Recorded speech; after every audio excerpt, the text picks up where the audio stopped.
without further ado, Mr. Buster, you're on. Oh, okay. Well, our speaker is not a stranger to everybody, but give you a little refresher on him. You know, by the way, he bought his main boss with him. You know, his wife Donna is here today. Let's see, Jim's from Chicago and graduated from the University of Illinois as an industrial engineer in 1971. He was a naval aviator with the Marine Corps from 1971 to 1978 and earned a master's in management and human relations in 1976. He is a retired Continental Airlines captain with over 28,000 flight hours. In 1997, he helped found the OV-10 Bronco Association that operates the Fort Worth Aviation Museum. The museum maintains a collection of 27 warbirds used to inspire and educate people of all ages. Jim is the chairman and executive director of the association. He is also chairman of the Tarrant County Historical Commission and helped found the Texas World War I Centennial Commemoration Group. He lives in Grapevine, Texas with his wife Donna of 43 years. And in 2016, he was recognized by the Tarrant County Historical Commission for the Museum's aviation preservation programs, and in 2017 received the Daughters of the American Revolution Distinguished Citizen Award.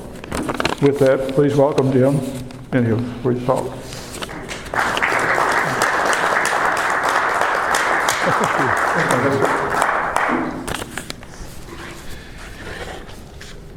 Good evening, everybody.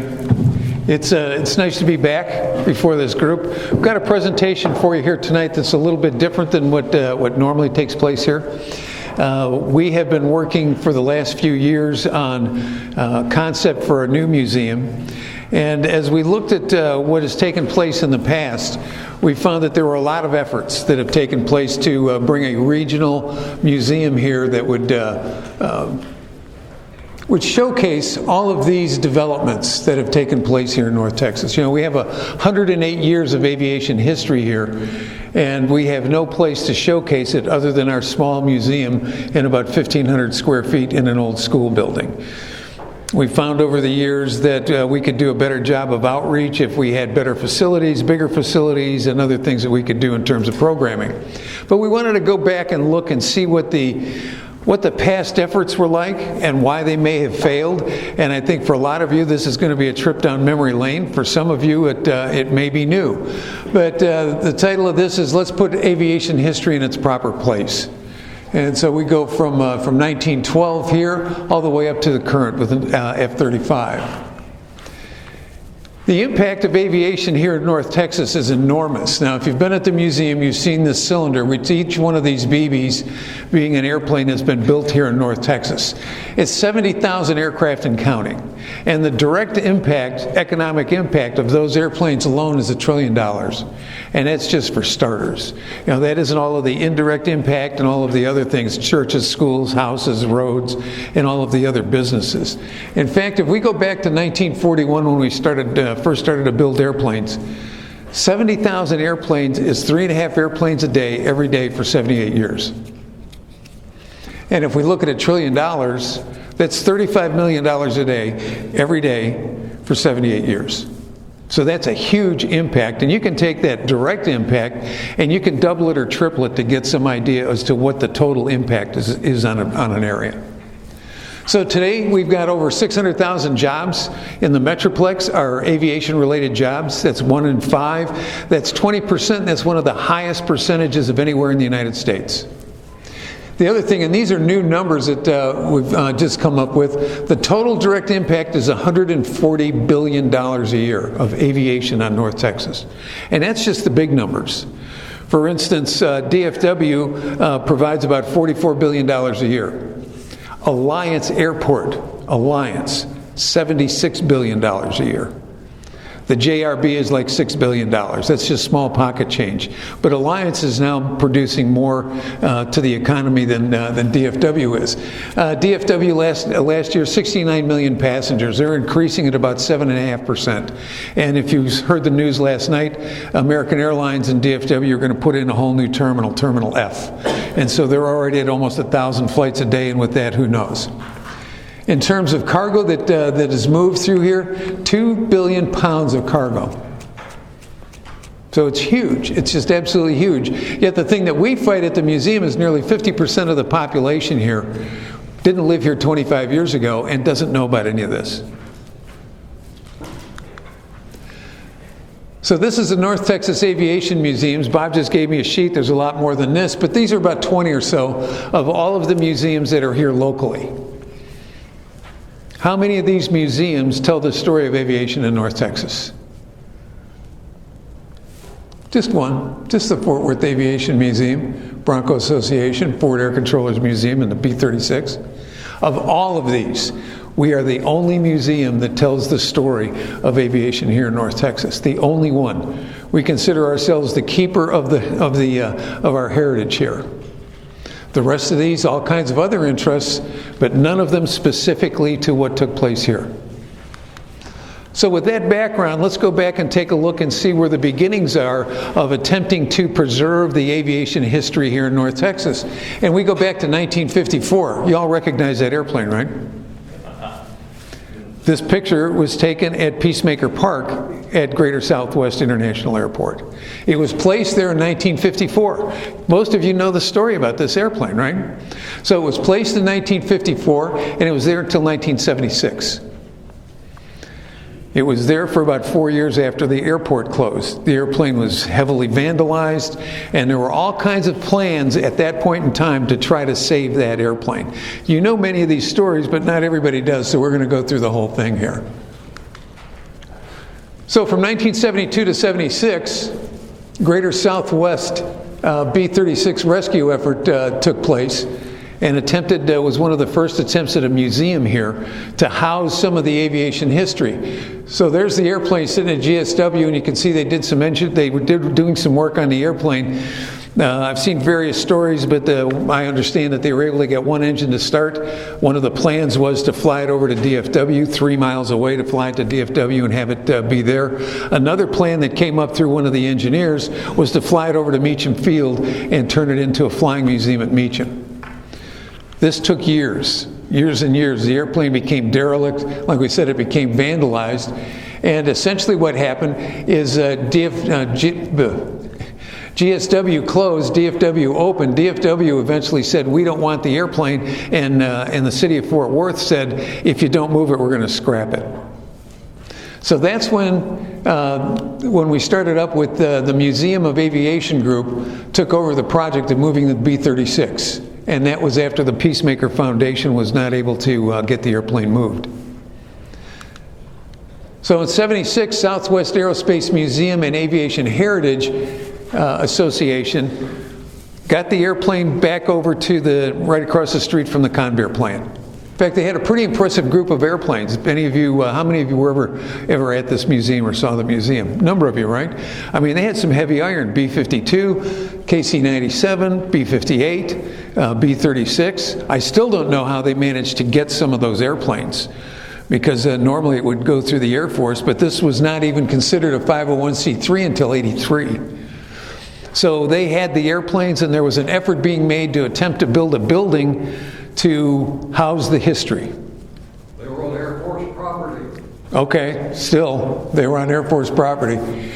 But eventually, what took place here is Southwest Aviation Museum and the Aviation Heritage Association combined. And in 1987, there was a thesis written for Texas Tech, the Southwest Aerospace Museum, is a thesis statement. And it answered the question of why do we need a museum building? And that was to house the artifacts.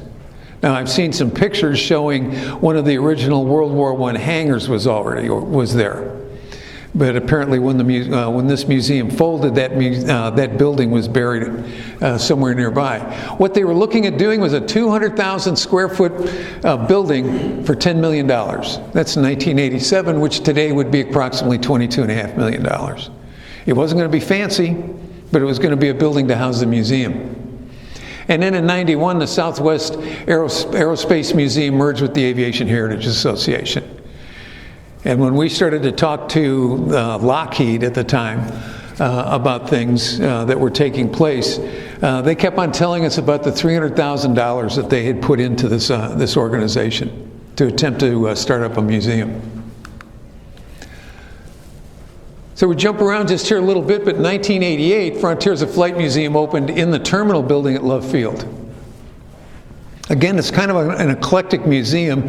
The story is Pioneers of Flight and Frontiers of Flight, but it's not specific to North Texas. And then in 2004, they did the expansion. I want you to take a look at the shape of this building. How many of you have been to Frontiers of Flight? Most of you? Some of you? Okay. But of course, this is the end that's kind of the Discovery Zone area with the 737, and then this is the big open building. But I want you to look at that site, or that shape. Because in 2004, this was done after there was an attempt made to put a museum at DFW. We'll get to that in a minute. But in 1993, Aviation Heritage Association was formed, and they were attempting to do the Aviation Heritage Museum of North Texas. It was going to be a 244,000 square foot building, $30 million, which is $52 million today. Ross Perot was on the board. In fact, he was the official, the celebrity chairman for fundraising. C.R. Smith Museum was built in '93, so it was about the same time that this was all going on. Now, one of the things that's common about most of these museum efforts is this part, housing in B36, which we're going to find as we look back over the history of these things, that was a problem that was never really solved. To house the B36 was 50,000 square feet, 4 stories tall. A huge building just to house that one airplane. So in '93, AHA's preliminary architectural studies for a museum, and it was going to be at the Fort Worth Alliance Airport. Of course, Ross Perot was involved in this, and he wanted it there. Ross Perot has always wanted a museum at Alliance. To date, that obviously hasn't happened. And you know some of the stories about land being transferred. 12.5 acres were set aside for a museum, and then the air show was done so that it could generate dollars to be able to build a museum, which never functioned. In '94, they went ahead and they had development plans that they had done, partly with people from the staff at the Alliance Airport. And it was going to be called the Flying Machine. It was a case statement. It was Aviation Education Center of Texas. That was in 1994. That's this building. 244,000 square feet, $30 million. By 1995, the plan was published, but by 1998, they had to revise the plan because they couldn't raise the funds. So what they did is they downsized the building to 146,000 square feet. They knocked off 100,000 square feet, and now they're down to 12,600,000, $20 million today. They even looked at the plan and said, we have to raise, and they were going to do this in stages, 2 stages. This was going to be the initial development was going to be to house the B-36, and then later they were going to do the second phase. To start the first phase, they needed to raise $5.6 million. Never happened, obviously, never happened. And this was with Ross Perot involved in the museum. So Ross Perot was on the Capital Campaign Committee. He was the honorary chairman. So in 2001 now, we're going from '98 to 2001, 3 years later, Frontiers of Flight has worked for and has acquired a TxDOT grant of about, I think it was about $7.5 million to do an expansion for the Frontiers of Flight Museum. Of course, when there's money on the table or money out there, people start to decide how other people should spend that money. And there was an effort generated to do the Dream of Flight Museum, a museum at DFW Airport. We were on this task force. Initially, it was Frontiers of Flight, and it was the Aviation Heritage Association that was on the task force, along with a lot of other people from the local area. It was going to be short duration that they had to raise the money, because TxDOT and the loan that Frontiers, or the grant that Frontiers of Flight had, they had a buy date that they had to start spending the money or they lost the whole thing. So this was kind of short fused. We learned about it and said, well, why aren't all of the museums being invited in to do this, participate in this task force? And so they kind of grudgingly, some of the members of AHA, not Frontiers of Flight because that's how we found out about it, but members of AHA kind of grudgingly allowed Vintage Flying Museum and ourselves, at that time we were the Veterans Memorial Air Park and B36, to come in and participate in the task force. The intent was now to have even a bigger museum, 220,000 square feet for $100 million. Today that'd be $145 million. Again, this is just a little bit of the idea that they had, but again, we're going to house a B-36 with a B-24, and we're going to do all these fancy things at DFW. This started and stopped within a year's time. Within less than a year, actually it was about 6 or 8 months, this started and stopped and failed, and then Frontiers of Flight went ahead and built the expansion that you see today. Now, I wanted to go back and mention this. Remember I told you to take a look at the shape of Frontiers of Flight when they did their expansion? Kind of looks like this, doesn't it?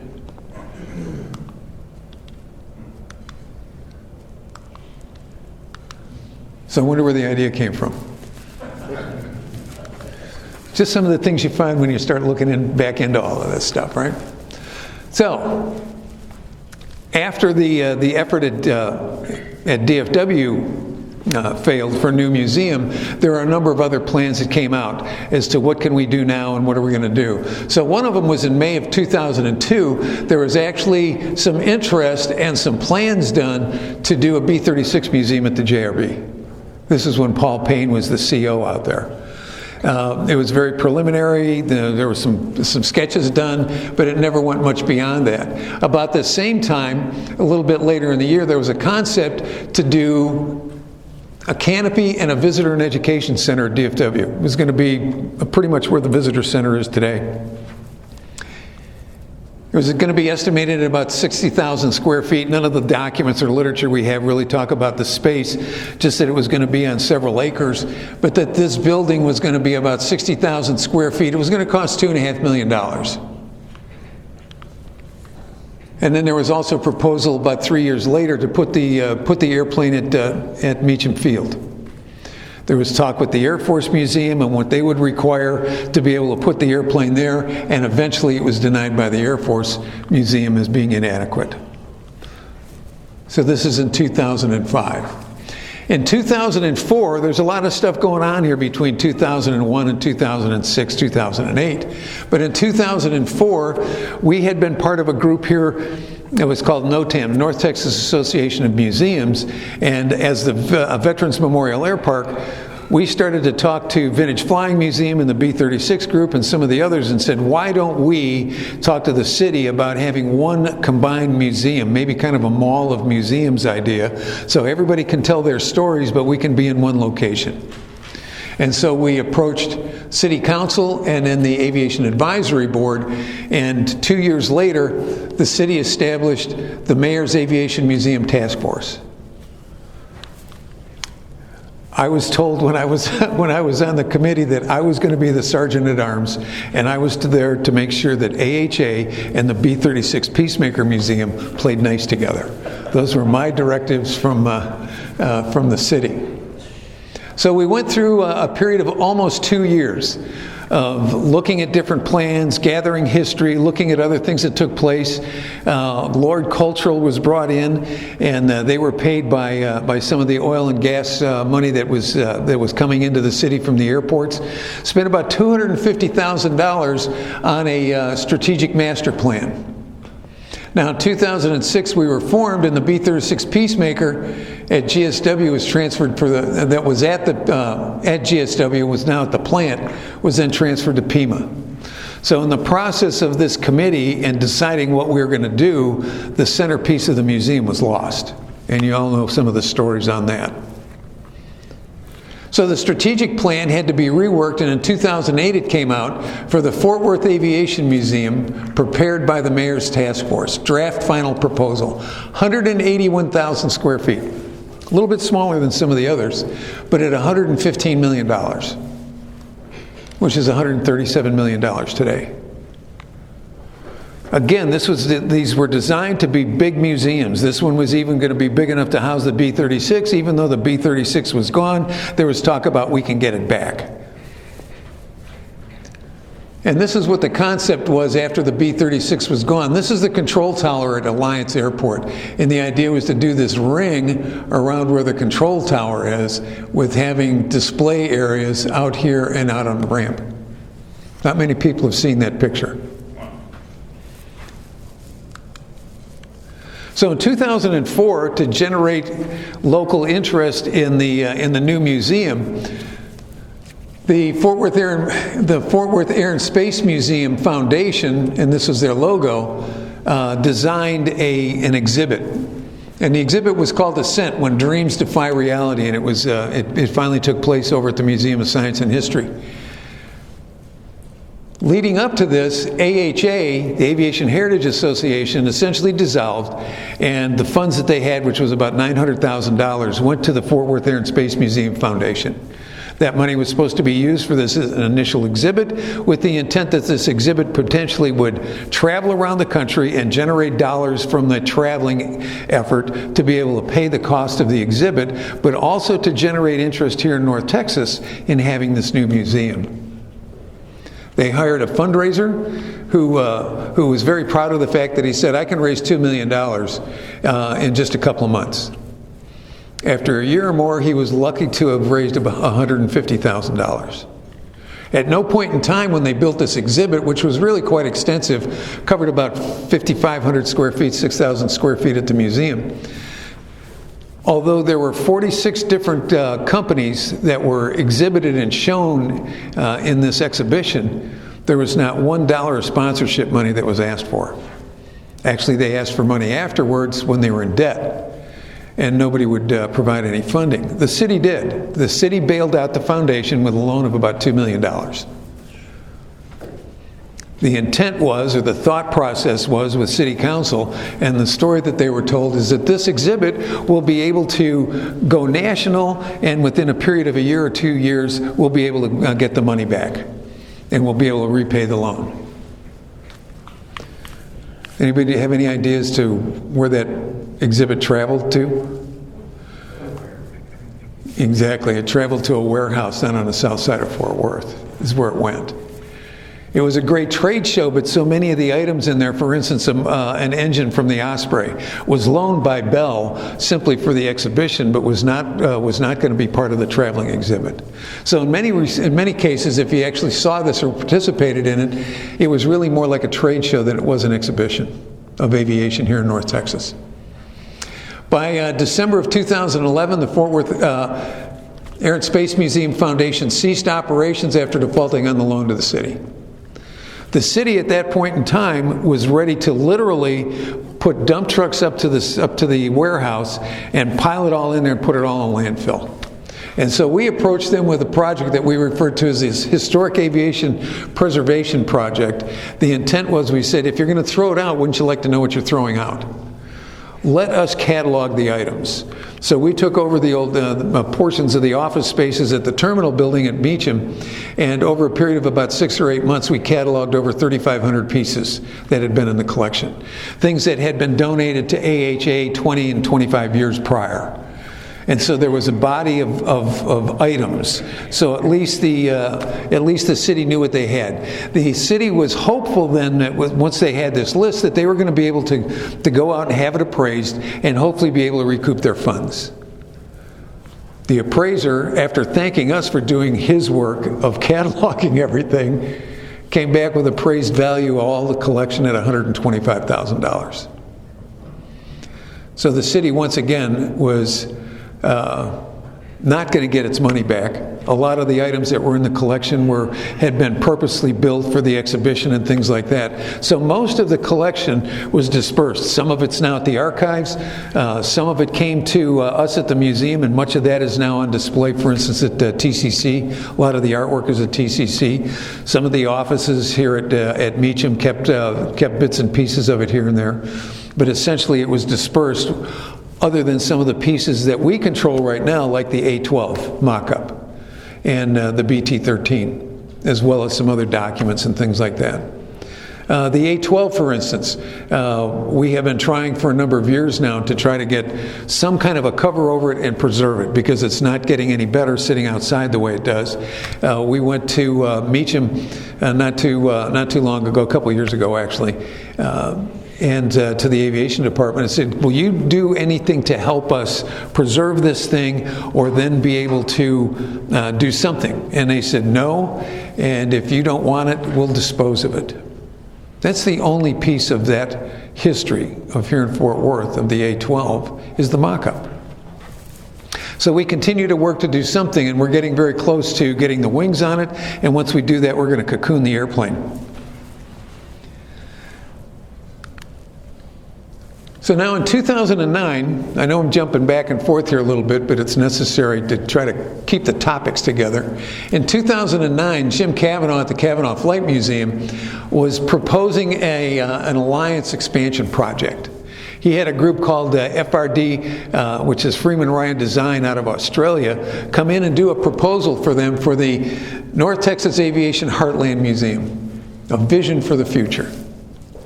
So this is a group that we've gotten to know pretty well since then, but they've done museums all over the country. Right now they're doing the SAC Museum in Omaha. They did a design for the Commemorative Air Force here in Dallas.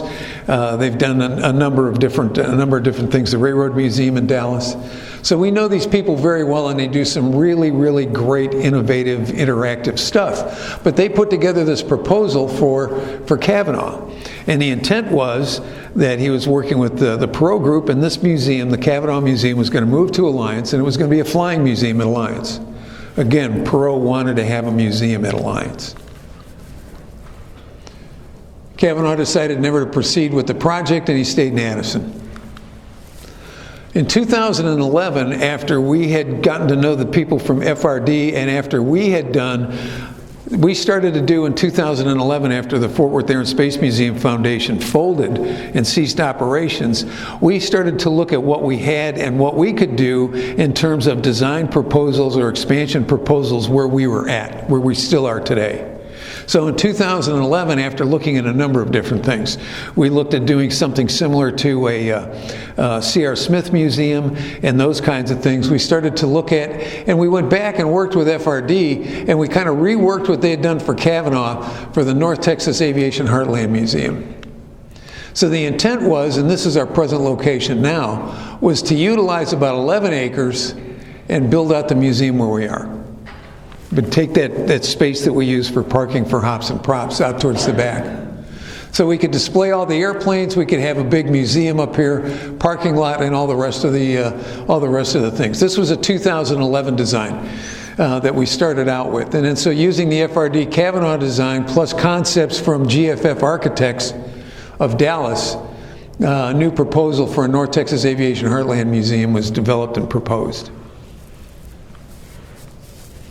We brought this to the attention of the city, and the biggest issue they had when we started to talk to them, because we were going to do a presentation to City Council, was who said you could use that land? And we said, this is ink on paper. Nobody said anything. There's been no commitments made. They made such a fuss, we said fine, and we didn't do the brief.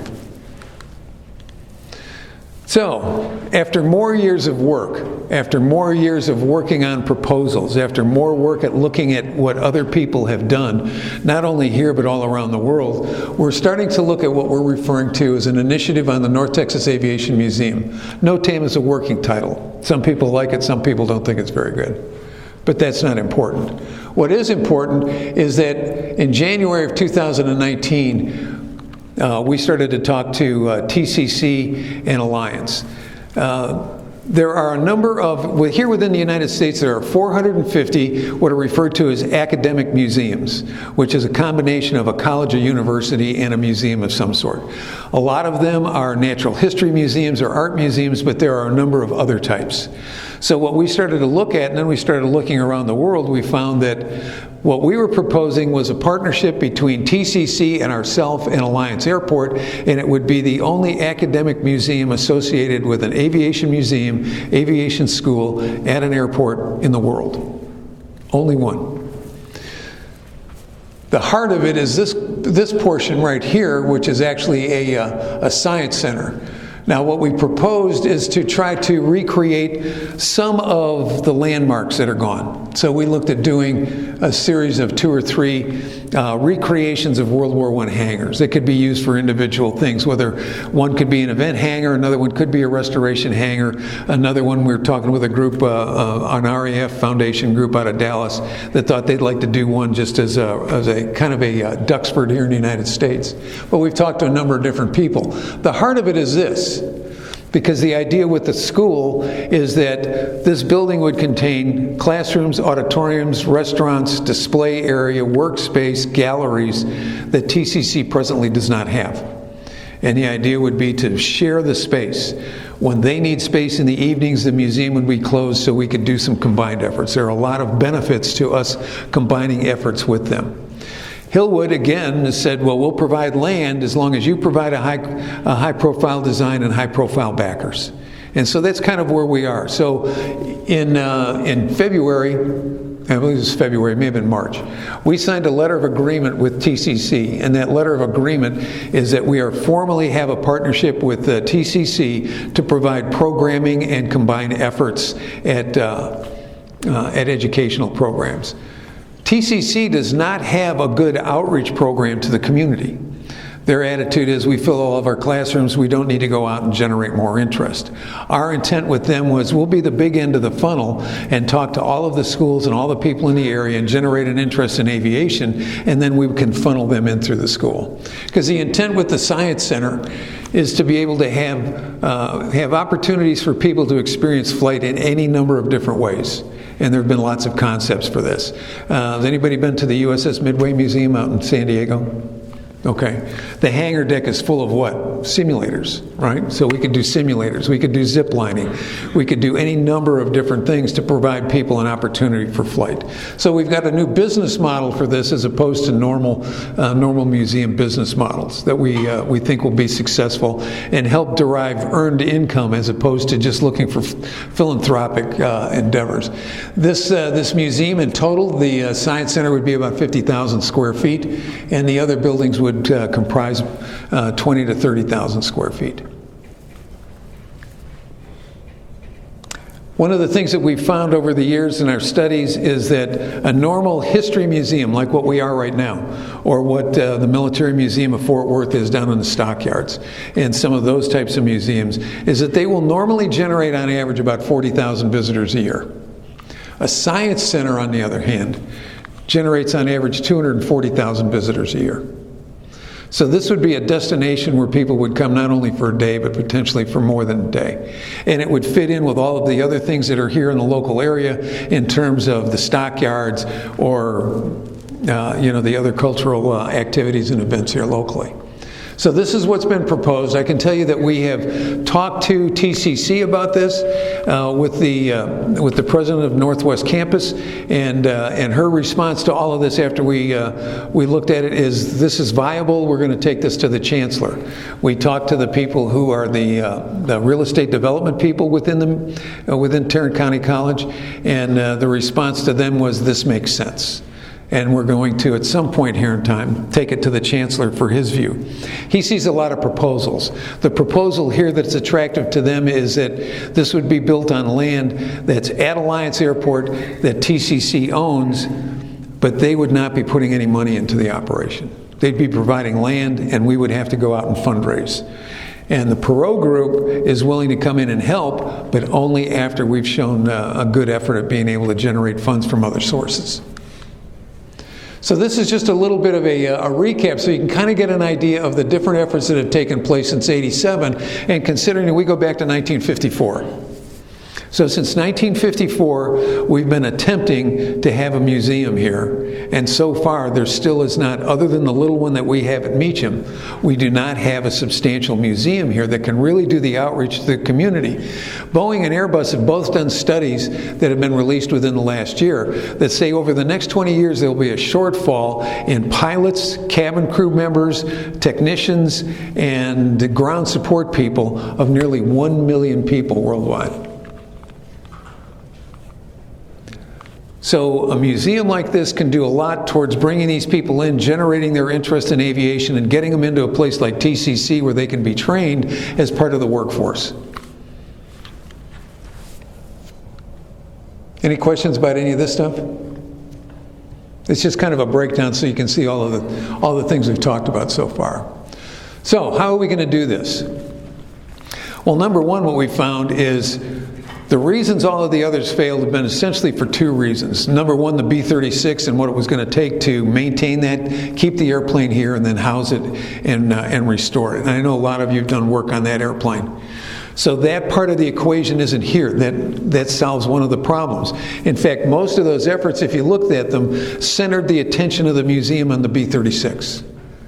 There's only one single airplane successful museum in the world. Does anybody know which one that is? No. Single airplane. The museum is built around one airplane. No, not the Spruce Goose. No, not the Spruce Goose. The Mosquito Museum in England. It's the only single airplane successful museum in the world. So what we're looking at here is we don't have the B-36 to be concerned with. It's part of the story. It's not the whole story. The other thing is nobody's ever been able to raise substantial funds. They weren't even able to raise $5.5 million to break ground back in the late 90s. So that's of concern. We need to figure out a way to be able to generate dollars. So one of the things we started to look at was in 1924, Amon Carter started what was referred to as the Fort Worth Aviation Club. It was about 400 local civic and business leaders, and the intent was like the Oilman's Club and the Cattlemen's Club, and what they were going to do was just promote aviation. So these people bought into the club, promoting aviation. By 1925, the city had purchased Meacham, which was named in 27. But then Meacham Airport became the hub for all airmail contract service within the entire Southwest U.S. It was already coming here on the trains, so Amon Carter and this group got to ensure that all of the airmail also came through Meacham Airport. That was one of the ways that commerce started to build up and aviation started to build up here. And then they started to do the passenger service with the Travel Air 5000 and some of those where they were going back and forth between Meacham and up to Chicago. That was one of the bigger routes, but also east and west. So they did that in 1924 and it was very successful. So what we decided this year, in March of this year, is that we are rechartering the Fort Worth Aviation Club for the purposes of raising the funds that we're going to need, development funds that we're going to need to move this museum expansion forward. So the intent here is an annual membership will support these items: providing new corporate structure, design concept studies, catalog, preserve, and maintain our collection, provide educational programming, develop exhibits and curation, upgrade and expand interactive exhibits, and build an endowment to secure the future. What we're looking to do here is raise between $100,000 and $300,000. We know, for instance, that a development plan alone is going to cost us, at the very, very bottom end, $50,000. Normally, it's going to cost us $75,000 to $100,000 for a development plan. But that is essentially a blueprint with everything you're going to need for what the building's going to look like, where it's going to be, what the collection is going to do, what you're going to do in terms of exhibits and the rest of that type of thing. And that's a project that's going to take anywhere from 6 to 9 months or a year. Our lease at Meacham is up in 2023. We've been on the second or third or the fourth extension, and we have worked with the aviation department all the 10 years that we have been there trying to get a long-term lease, because as we've told management within the aviation department, we can't attract dollars when all we can show them is a 5-year lease. They don't understand that. When we talked about wanting a longer lease, they said, show us the money for a museum and we'll sign you up on a 40-year lease. Problem is, you're not going to generate dollars from the people who can support one of these kinds of things when you tell them, if we get the money, they'll give us a longer release. Right now, we're only on a 5-year lease. So we have to move forward with these plans, otherwise we have an uncertain future at Meacham. The airport has already told us that they're not going to be extending our lease beyond 2023. We can probably work something with City Council Carlos Flores is on our board, so we think that we can probably get into a month by month, year by year, but still we don't want to plan on that as a way to build our future. So this is what we're proposing, and I've got brochures here for anybody who'd like them. We're going to ask you to join the Fort Worth Aviation Club. I've done this presentation to a couple of other groups this week, so you're the third one to see this in the first week. So what we've got is a pamphlet here on the Fort Worth Aviation Club. We're looking at corporate members as well as individual members. Right now you can either sign up and become an active member, or pledges, or whatever support you can do, or help us get in the door to people that you think might be able to help us move this plan forward. Because we don't know everybody. And you can throw out names to me and I can tell you what we've already heard from certain groups. Who thinks we should go to Lockheed? Does anybody know what Lockheed's answer is? We don't support mom and pop operations. We only support national museums and health and welfare issues. So that's been their response. Or we put $300,000 into the Southwest Aerospace Museum and we got nothing back from that. Bell helps us with some small grants, but Bell is not going to be a player until we find other people that are going to help us. So we are looking at the cost of this new museum as being roughly between $30 and $50 million, depending on what we do. The initial portion of it is going to cost about $12 million to get started if we phase it in. We are going to have to move the museum we presently have to a new location, and Alliance is the place where we're planning to go. So it's going to take us approximately $12 million to establish facilities there and move up to Alliance and take that over, and then the rest of it will come in a second phase. So we're going to encourage each and every one of you here, because you're the choir, to take one of the pamphlets with you and consider helping us by joining the Fort Worth Aviation Club and helping us put aviation in its proper place. This is one other gentleman who's going to be helping us. His name is Ralph Buffano. Ralph was involved in one of the earlier efforts. Ralph has worked on hundreds of aviation museums. He's been in the aviation or in the museum development business for about 38 years. But these are some of the museums that he has been working on most recently. Atlanta Air and Space is new. Maxwell, he's been working on that one. Lone Star Flight Museum, he was the person who helped develop and establish their new museum down there. And Ralph is a good friend. He was here not too long ago. Some of the plans that we've looked at from the 90s, the AHA plans and some of the others, all of them have good elements. Even the Southwest Aerospace Museum has some good elements in it, and we can borrow from a lot of those things.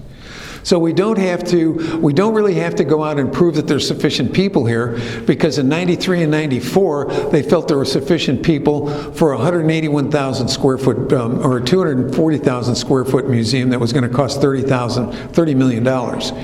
They felt there were a sufficient number of people here.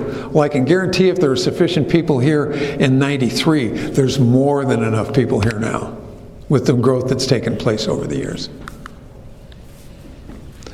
So that's our presentation, and we're going to ask you to help us put aviation in its proper place, a proper museum to be able to preserve the stories, preserve our heritage, and tell the stories that many of you were participated in. So who's got questions? Yes, sir.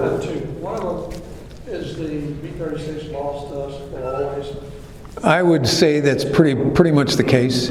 I got a chance to go and look at it in Arizona a few months ago for a conference. It's outside. I mean, the Pima Air Museum has got about 350 airplanes, and B-36 is obviously one of the bigger ones.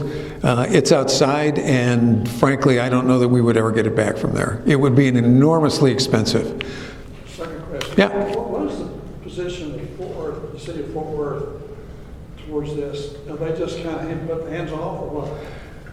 Because I know they put hands off on the B-58. Well, yeah, the B-58, the last minute decided, I mean, literally the last minute they decided, they changed their mind and decided they didn't want to help. So we lost the B-58.